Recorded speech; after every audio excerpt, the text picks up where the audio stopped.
The aftermath of elections in Belarus in August 2020 saw a violent state response to protester outrage.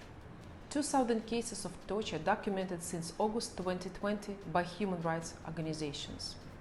Not one single torture investigation has been initiated.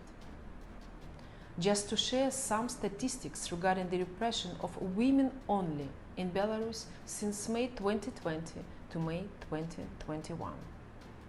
More than 5,000 women, including 116 journalists, were prosecuted.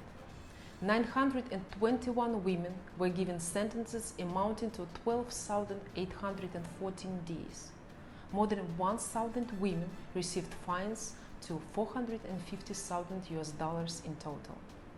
85 women were convicted in political criminal trials, 12 of whom were released, and 62 women were recognized as political prisoners, including 17 journalists.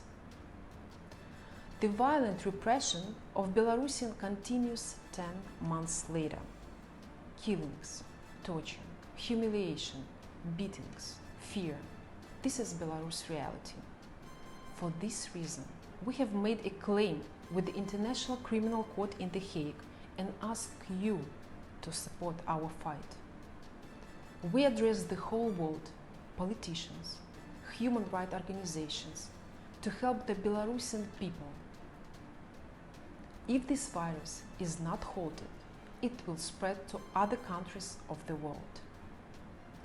Silent suffering and indifference of the state affects everyone, all over the world.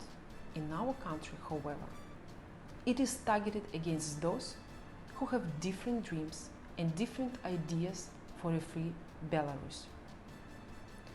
Make a stand with Belarus to decide not only our future, but to create a future for Europe and the world.